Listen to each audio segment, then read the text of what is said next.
فائده بیانو یعنی زمونږ چې څومره نقصان شوی دی په دین کې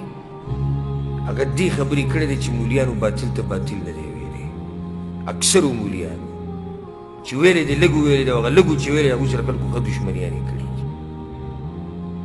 اکثرو مولیانو ته او ښه ډېرو مولیانو ته پته ده ښه ډېرو مولیانو ته چې په دې قبر باندې د قبر سر ته ودرېده او خپو ته ودرېده او سوره بقرې اولني ایتونه ووایه اخرني ووایه دا بدعت دی ښه ورته پته ده چې بدعت دی خو ویلی نه شي چې بدعت دی باطل ورته نه شي ویلی یا یریږي یا یې تمه ده او یا نور څه خبرې دي پکې ښه ورته پته ده چې دا زموږ چې کوم رسمونه رواجونه دي په ودونو کې په غمونو کې دا کوم چې ناروا دي دا ناروا دي ورب الکعبه ښه ورته پته خو نه شي ویلی چې دا باطل دی ښه ورته پته چې پلاني مولوي صاحب په منبر باندې چې دا کومه خبره وکړه غلطه ده خو نه شي ویلی ځکه چې مولوي صاحب دی بیا به خلک وایي چې دا مولوي صاحب خبرې ته غلط وي دومره غټ پټکي والا غلطه خبره وکړه دومره غټ سړي غلطه خبره وکړه دا دومره چې مشهور دی دی غلط لګیا دی ښه په نره باطل ته باطل ویل پکار دي که څوک خوشحالېږي او که څوک خفه کېږي دې ته ونه ګورو چې خلک خوشحاله شي خلک خوشحاله الله خفه کې الله سره دشمني کې الله خوشحاله که خلق بدنم خوشحاله شي او الله بدنم څه شي خوشحاله شي دا مسلې د اوسه پورې چې اکثر راښکاره کړي مونږه د الله په توفیق سره خلک وایي ته نوي مسلې بیانې دا نوي نه دي دا ټولې هغه زړې مسلې دي سره پاس 1400 کاله مخکې قرآن او حدیث کې دا راغلي دي خو نوي دي خلکو ته ګناه نشته دوی ته نوي په دې ښکاري چې اول پیرې یو سړی 50-50 کاله ناروا کار کوي بدعت کوي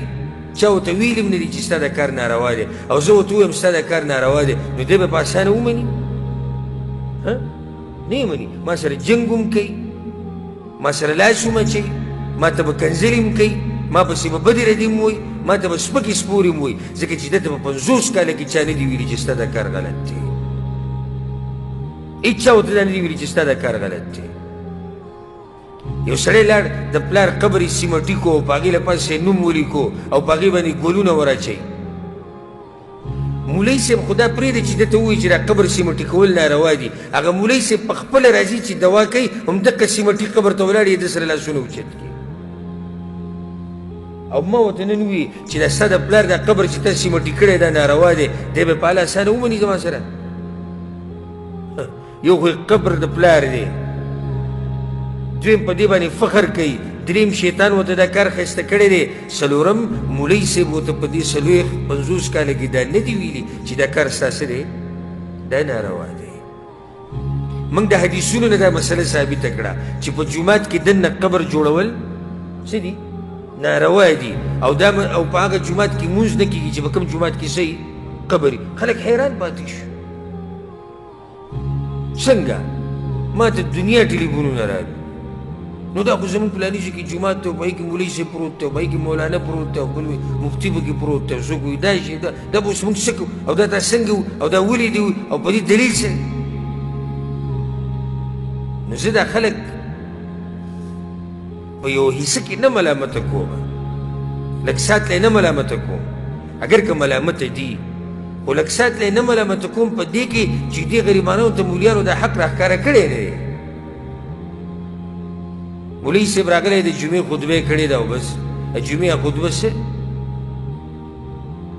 یو څو خبرې دي اول وی تقریر ده او بیا خطبه ده او په خطبه کې ودرېږي او عربي یو دعا به ووایي سورة کوثر به ووایي یا سورة اخلاص به ووایي خبره ختمه شو خلک راووتو جمعې لمونځ شو په هفته کې دغه یو نصیحت دی هغه هم داسې کړی دی څنګه به عوام پوه شي څنګه به دې مسله باندې خلک ورسي نو حق دی او باطل څه دی باطل دی ولله الحمد ليحق الحق ويبطل الباطل چې حق راښکاره شي او باطل څه شي باطل راښکاره شي